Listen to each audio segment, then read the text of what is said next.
No thanks. All right, let's move on to a question from Twitter. Amaya has a question for us. What are your thoughts on this Twitter thread about the danger of minimalist design and the death of detail? Okay, so I had Malabama print this out for me, so I can just pass these on. The first thing I'm looking at here, this is a whole Twitter thread. We'll put a link to this in the show notes, by the way.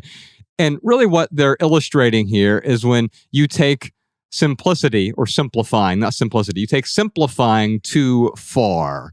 When you see something that is ornate, it may be too ornate, and then the pendulum swings the other way. We see this all the time, where someone goes from being a hoarder to a Spartanist over the course of a year, and then they can't hold on to anything. It's like being stuck and frozen onto the monkey bars, but then someone put butter all over your hands, and now you can't hold on to anything at all. So to me, this is when minimalism design goes bad in some respects. However, I'll say that some of these just look much better to me. I mean, they look more aesthetically pleasing. The question is, do you lose function because you've made form a god of sorts? So here's the first one. It's just like a little parking cone or parking pole that prevents people from running up on a curb. And to me, that just looks appreciably better. We'll put these up on the screen as well. Jordan, if you want to put them right here above my hand somewhere, we'll put these on the screen so you can see them if you are watching the video version of the podcast. The next one here is some railing for a fence. And what I'll say is, again, this to me looks appreciably better, even though it has a lack of detail, as pointed out in the tweet. Although I would say if it makes it less safe, that would be a problem. Although... Are you saying you like the minimalist one more in that? Certainly. Absolutely. And you do not. Yeah, you're mad. And so here's what I'll say. And we did this recently. Ryan and I did a minimalist architecture private podcast. It was a long podcast where we reviewed a bunch of minimalist architecture. And what I said in that episode was this. If everyone, I'm a fan of brutalism. So am I, actually. I'm a fan of brutalism. Yeah. But if we were to prescribe that onto everyone now must live under brutalism. You're talking about the Soviet Union. Yeah. You're talking about forcing that on to people. And so what I'll say to Amaya is minimalism is a tool. It's not a prescription. And so these things, they actually look better to me. If the minimalist guardrail was less safe than the really ornate, slightly uglier guardrail, then I would say, oh, you don't want form to trump function. However, here's the weird thing about guardrails. There's data around this. If you go to the Grand Canyon, the places where people die most frequently are the places with guardrails.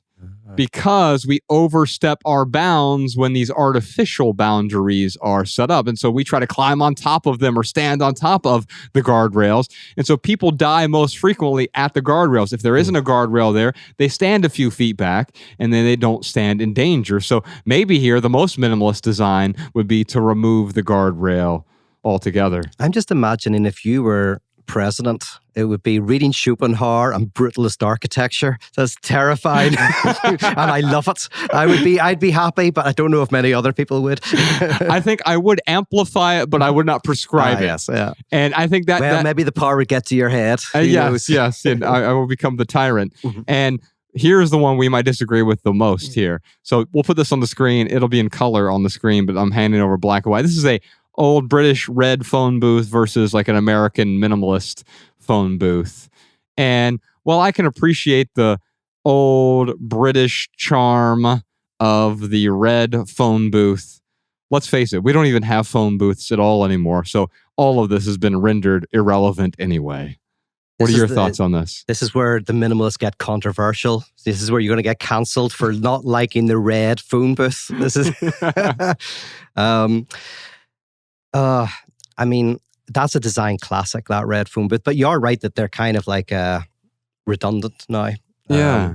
And so I think quite often over time, the things that were beautiful, they still become, they're still beautiful, but they become useless sometimes, right? And it's not that art needs to be useful. In fact, most great art has no utilitarian use whatsoever. That's not why we enjoy art. I've never been to like the LACMA, walked in and said, oh, it's a beautiful painting, but what are we going to use it for? Yeah. It transcends that in a way. It's interesting because it's The thread is titled "The Danger of Minimalist Design" and the death of detail. So I'm not sure if the phone booth, falls in that category. I don't see anything dangerous about this, but whatever. Maybe it should be titled "The Danger of Dangerous Design" or "The Danger of Things I Don't Like." Who knows? Here's something that's interesting to me. There's a line here where he says, "It is a troubling phenomenon because of what minimalism represents." What does minimalism represent? Apparently, I was wrong on what I thought it was, because it represents a lack of detail. And that's an interesting claim.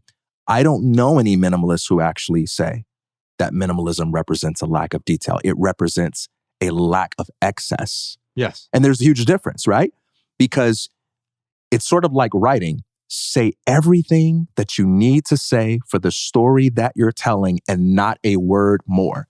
Now, if the story that I'm telling isn't designed to entertain, but it's merely designed to convey directions about how to get to the grocery store, then I'm going to have only a certain amount of detail. If the purpose of the story is to make you laugh or to entertain, I might need 20 words just to describe a blade of grass. There's no objective amount of detail that's too much. It's based on what's the story you're trying to sell, what's the purpose you're trying to achieve, and to go beyond that is excess. How do you know you have excess? When what you have is making you feel overwhelmed, making you feel stressed out, making you feel in over your head. You can discern by your own internal compass whether your relationship with something constitutes excess or not. It's not about how big or small something is. Professor Sean, you had a note that you wanted to add. Yeah, talking about danger here. One of the examples was the parking bollard. I had a friend who tore his scrotum jumping over an overly designed parking bollard, and that would not have happened with the minimalist one. So It would not have happened if your friend wasn't an idiot. Yes! This is true. I think it was a parkour accident. You can't blame the poll on that one. well, I will say this. If you embrace minimalism, you're protecting your balls. Yes. Did you enjoy this standalone Patreon highlight? If so, you can listen to full episodes of the Minimalist Private Podcast, available exclusively on Patreon. Visit patreon.com/theminimalists or click the link in the description. Your support keeps our podcast and YouTube channel 100% advertisement free.